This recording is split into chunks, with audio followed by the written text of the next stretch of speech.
2 years ago, I and a group of 3 other friends decided to go to Humboldt County for a weekend. We go, see Fern Canyon, tour the HSU campus, and have a fun 4-day weekend camping on the beach. On Sunday, it's time to go home.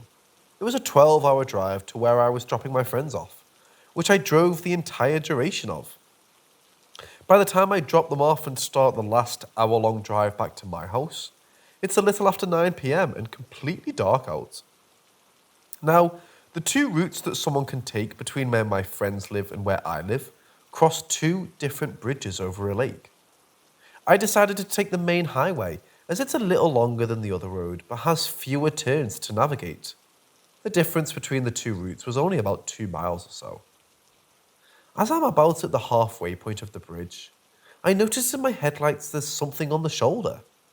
I slow down a bit to make sure I'm able to move over if needed, and as I get closer, I'm able to make out what it is. Standing on the side of the road was a 7 to 8 foot tall bipedal humanoid creature. It looked emaciated with ghost white skin that was stretched tight across its bone. Now, I obviously wasn't going to stop and get a close look at it, but when I looked in the rear view mirror to see if I could make out any further features of this thing, there was nothing there. It had completely vanished. The rest of my drive home was uneventful, and when I woke up the next morning, I brushed off what I saw as exhaustion from the long weekend and the 12 hours of driving I had done before seeing whatever it was. That is, until Tuesday, when I was talking with one of the friends who had gone on the trip. She told me that one of her friends had been driving on the other bridge Monday night and saw a creature exactly what I had seen. That was when I told her what I had seen the night before her friend, and she suggested it might have been a Wendigo. Before then, I had maybe heard the name once or twice, but hadn't paid much attention, as I wasn't much interested in cryptids and ghost stories before then, and wasn't really on the internet enough to know what they are.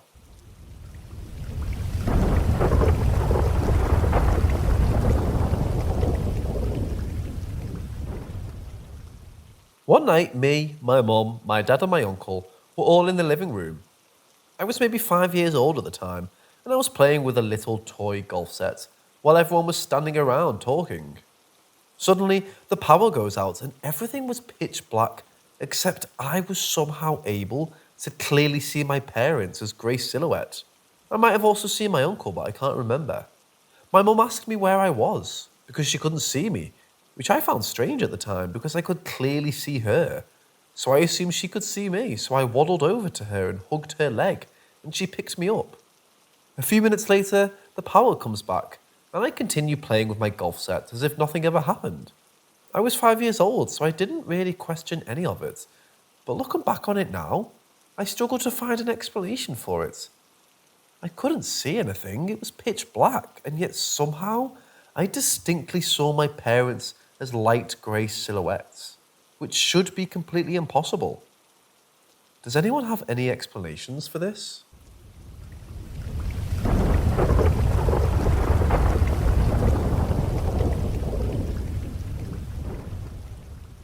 Before I start, I need to mention a few things. This friend, let's call him W, 18 male, and I both live in the same town. He's on the floor below me. Recently, he's been experiencing a few paranormal things in his room, and one time I was there and experienced it with him. My friend also has a roommate, T, but each time these experiences have occurred, he's been gone. What has been recently happening is that his bathroom door has been closing on its own, and the lights being turned on. This isn't normal because both he and his roommate leave the bathroom door open at all times, and with the light always off. The time I was there, I remember going to the bathroom area to look in the mirror, and he followed me. I remember just minutes before when I had come into his room, his bathroom door was open and the light turned off, like usual. When he followed me, he pointed out the bathroom door was closed and the lights were on. I saw it too. He said this kept happening and has asked his roommate, and his roommate denied having anything to do with it. Here's what's interesting.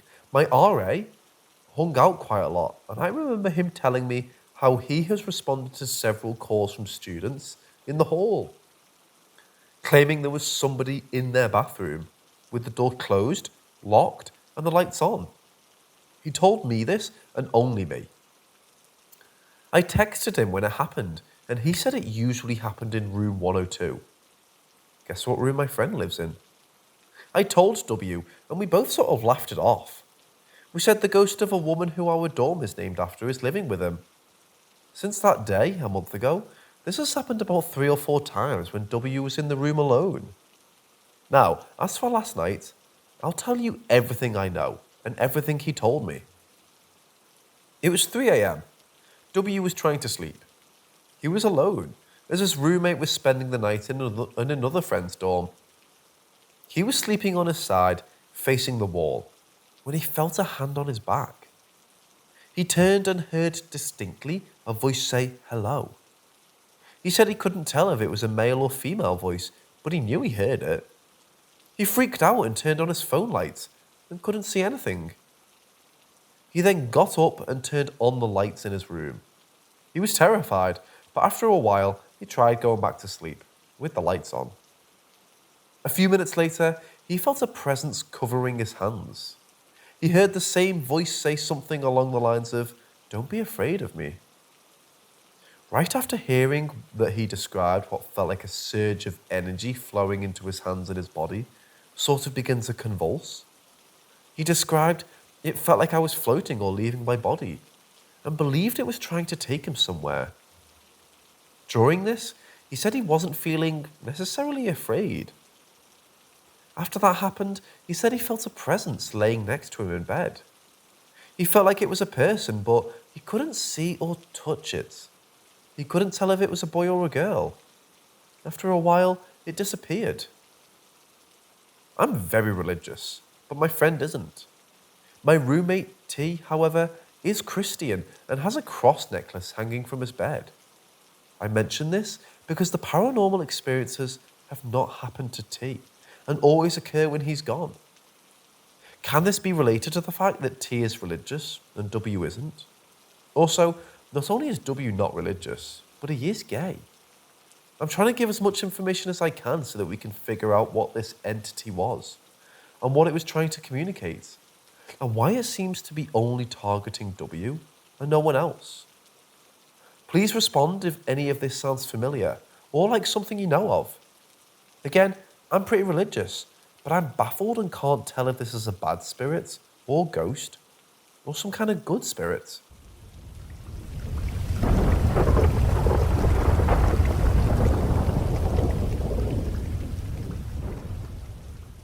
The following event occurred during my teenage years.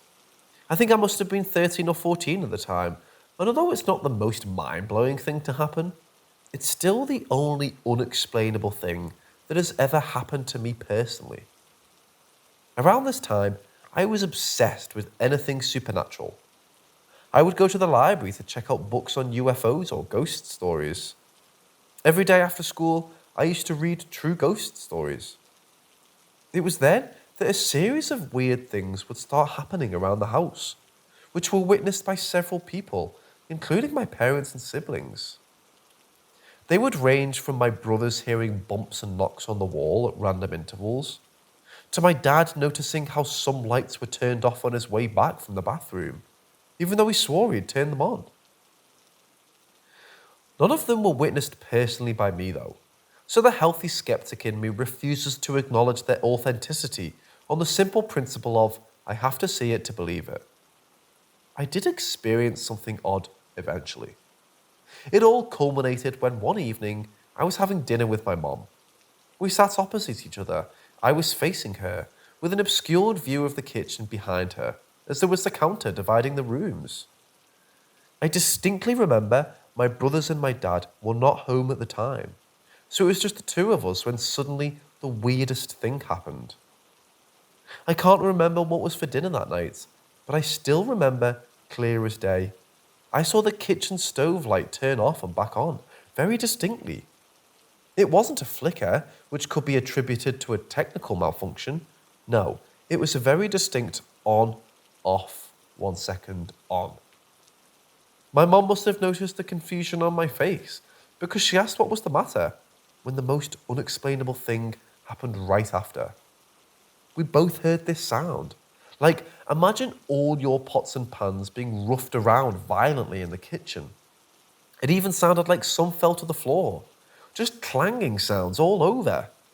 It was so loud and clear. We looked at each other wide-eyed and without saying a word, stood up and walked over to the kitchen, expecting a total mess, and nothing was out of place. I knew for a fact something strange had happened because I could hear my mum's voice trembling as she was trying to rationalize what just happened. She said something like, "Must have been the mice," as we did have a mice problem at that time. But then I told her what I had seen before, about the light turning itself on and off again. She hadn't seen that as her back was facing the kitchen, so I think she simply chose not to take my accent seriously. I'm not sure today if she even believed me when I told her about it. The noise we heard was so loud, it couldn't have ever been mice. Not even a few dozen of them. What's more, nothing seemed out of place. I would be willing to chalk it up to mice though, just to ease my mind. But I saw what I saw. The light. There's just no way that both of these occurrences happened right after one another as coincidences. I think it's worth noting that this stove light has never exhibited that behaviour before or since that night. I still have no clue what happened then. Doubt I ever will.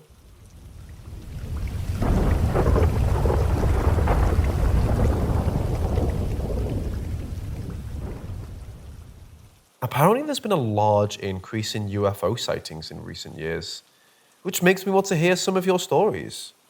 Something more than just a light high in the sky, something closer. Here's mine. Maybe 2 years ago, I was driving back from school, 7 o'clock college class, and it was pretty dark out. As I'm going down a small hill, I see this bright green flashing light in the distance. I ignored it because it could easily be a plane or something. About 5 minutes later, I'm driving down some back roads that are roughly where I saw the light. Then, I noticed 3 green lights in the sky a few hundred feet in front of me, just hovering. I immediately stopped my truck to get a better look. The lights were in a triangle pattern, and they were all connected because I couldn't see the stars behind the object. From where I was sitting, the lights looked to be about an inch apart. Naturally much farther apart if it were closer, but I honestly couldn't tell if it was close or far. Then, another car comes speeding down the road, so I hit the gas to avoid being in an accident. The other car then hits the brakes and clearly sees exactly what I saw. He stops and actually opens his door to look at it. I decided to drive away to avoid an accident because it was on a sharp curve in the road. The next day, possibly related, there was Mobile Command Center parked in the spot right where we saw the lights. It was definitely enough to make me paranoid.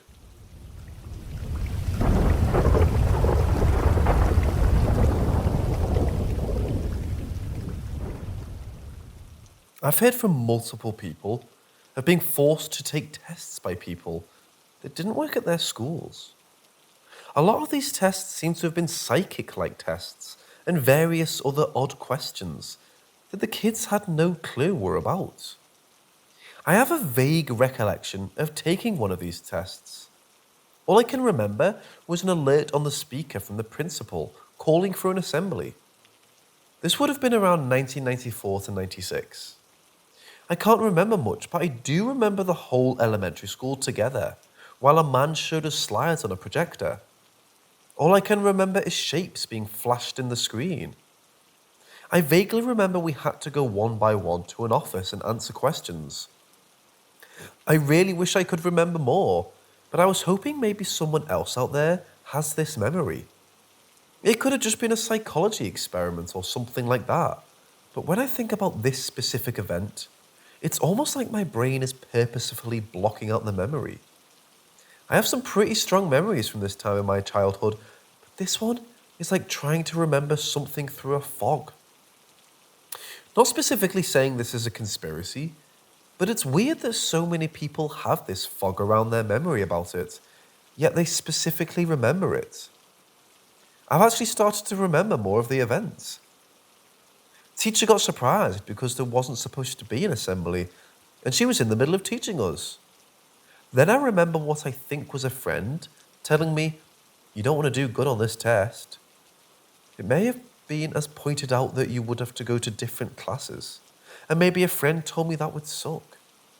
Also remember a fear of the test, like I was supposed to do good, but there was no way of knowing if you could, as it wasn't really a proper test.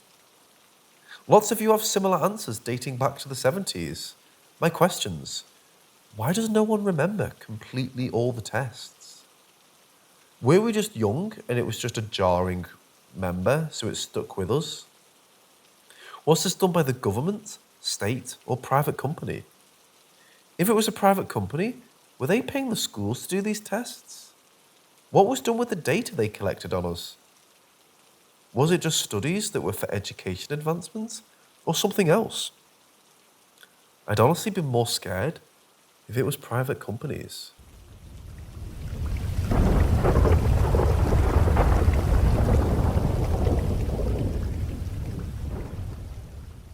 This one is a tricky one to explain. Last night, I saw two red circles at our window, but they were kind of hazy like a cloud of moving mist, and kept swaying side to side almost. It went away, and I wasn't afraid of it or anything before I tried to fall asleep. Just dismissed it as seeing a trick of the mind, you know? I've been seeing tons of paranormal activity lately, but I've also been trying my best to be skeptical of everything. I heard screaming while awake last night also, though, but no one else could hear it when I tried to confirm, as my fiancée was awake at the time and roomies were asleep. It was very clearly a man's voice in extreme distress, but sort of far away. I think I was trying to put it off as just being the TV at first, or the neighbours or something, but I clearly remember not hearing a TV on, if I think about it, because our neighbours are usually pretty loud with their systems, and the walls are thin for the apartments. I've gotten super great at astral travel lately, so I think it's getting easier to see things in that spirit realm, if you will, even while I'm awake. Not only did I see that red mist before, but I saw my fiancé standing in front of the door screaming without moving his mouth not too long after I had heard the distressed man's voice. I knew my fiancé was right next to me on the bed and wasn't moving though, so it was real off-putting to see him standing screaming there when he really wasn't. I remember reaching out to my fiancé, and suddenly we both started screaming in that strange internal way. I felt that sleep paralysis as if it were my own, and we were both able to get up and out of it, thankfully. What solidified this experience for me was when he woke up and thanked me for not getting him up after I asked him what's happened. I didn't see the red mist anymore outside our window, but my fiancé said they saw the downstairs neighbour screaming and red circles outside the window, and that's when they also started screaming. I also realised the events took place around 3 a.m, but took place over the course of under 20 minutes. I think I really did see a sleep paralysis demon, and I have a new theory that sleep paralysis demon attacks only happen in the astral state when we're afraid of something. I saw and heard all this clear as day while awake, but I do have a little more to experience for when I was drifting asleep, or actually asleep.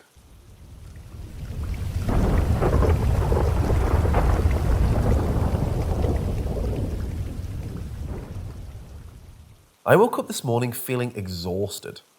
I slept at midnight yesterday and woke up at 7. Exhausted might be an understatement. I woke up with a mild headache and stuck on my bed. I can't find the motivation to go to school, nor can I physically go there. I even had to call my mom with my phone. She was in the room next door to ask the school for a day off. It went well, though my mom did yell at me for a bit while I was still paralysed on my bed, but I digress. Then I went back to sleep to get rid of the headache, hopefully. As I was falling asleep, I went into a limbo state between fully woke and half asleep. My vision was distorted, and all I could see was black and white. This is when it really messed me up. I woke up and looked around. My room was distorted, and it was only in black and white with some noir. Funny enough, I thought I was lucid dreaming on a budget, so I tried to get up and do something like standing up. Then, I saw my body still lying on my bed. Everything I did and see was in slow motion. I was confused. Is my soul temporarily leaving my body, or am I actually lucid dreaming? But before I had the chance to do anything, my brain slowly snapped me out of it, even though I didn't want to. Then my vision slowly went back to normal. The process was smooth, and I woke up the exact same way I did when I was lucid dreaming. I froze, wondering what the fuck just happened. The phenomenon seemed so quick to me, but it's been like 3 hours. 10 a.m. I sat and questioned it for a bit, and then went to school.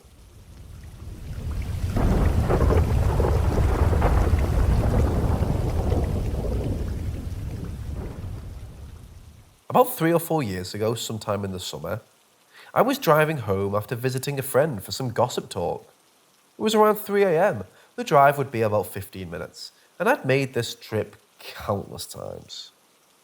I left my friend's house, and as I was making a bit of a walk to my car, I noticed a figure standing across the large 6-lane road between us. It definitely caught my attention, but I refused to make eye contact and just got in my car and left.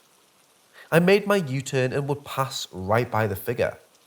It only took a few short seconds for me to take his turn as well, and I was curious.